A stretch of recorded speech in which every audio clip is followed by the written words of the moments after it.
This is your dose of daily market wisdom with master trader Nick Santiago. Starting from humble beginnings, Nick has been beating the markets for over 2 decades. He shares with you his take on the profitable trades that will have you moving towards financial freedom in no time at all. To see an in-depth review of his track record and much more, go to inthemoneystocks.com.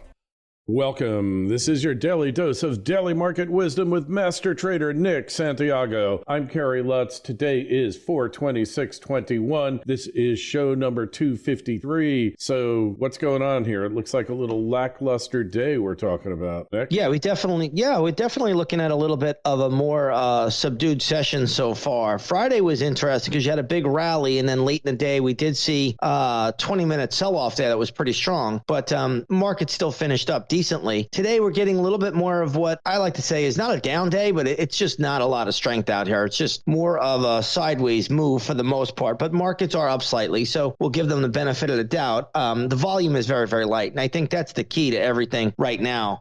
But this is a big week. You're going to have lots and lots of earnings pouring in. The mega cap tech stocks like Microsoft, Alphabet, they report tomorrow. I believe we have Apple and Facebook on Wednesday, then Amazon on Thursday. We also have a Fed meeting this week on Wednesday. That meeting will conclude. So there's a lot to really take in this week overall. Yeah, well, the Friday effect is looking more and more predictable as we go along, isn't it? Yeah, it really is. Everybody now looks for Friday to be an up day. Nobody is selling at all. And, one of these days we are going to get a Friday sell-off. That'll be a big surprise. But until it changes, I say you look for an up Friday. Nobody wants the powers that be do not want a down Friday because of what could happen on a Monday. And again, they don't want that sentiment out there, so it seems. Yeah, the plunge protection team to the rescue yet again. And yeah, if you allow the market to collapse on a Friday, then you're going to get follow-through selling on the following Monday because everyone's nervous over the weekend. Could even extend to Tuesday. We've seen that happen before as well. Yeah, I think that's exactly right. And, again, I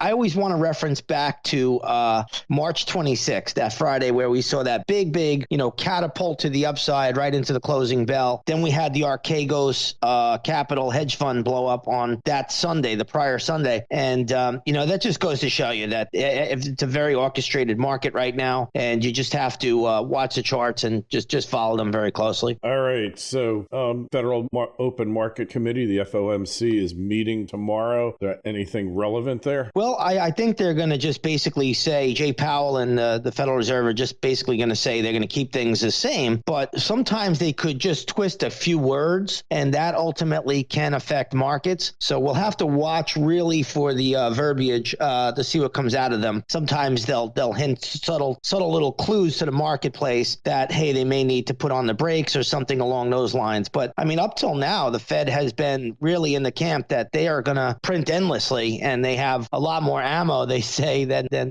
what they're currently using. So, that's really the market right now. As long as the central banks are printing money, these markets have gone up. Anytime we do get a decline, they basically come back out and backstep it with, their words. So a lot of jawboning. I would expect more of it. We're not expecting any change, though, in policy this Wednesday. All right. And finally, gold and silver, they're up a little bit today. Yeah, today we have, when you take a look at gold futures, just up $1, but it started out a little bit weaker.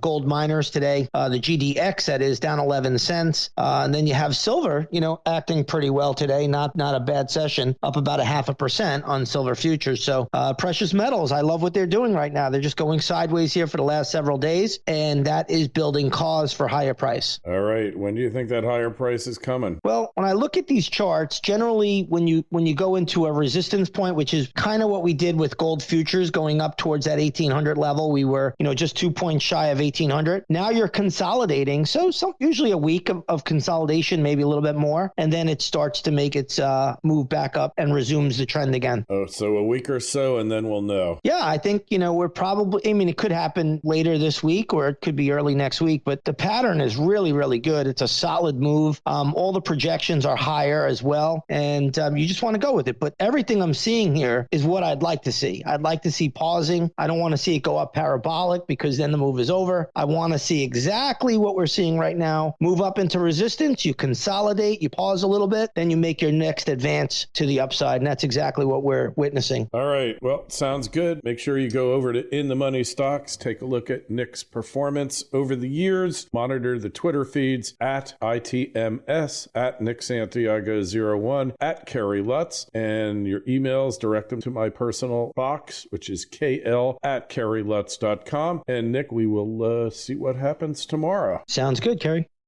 And so concludes another episode of Daily Market Wisdom with Master Trader Nick Santiago. Be sure to go to his website, inthemoneystocks.com. Don't forget the Twitter feeds at ITMS and at Nick Santiago 01.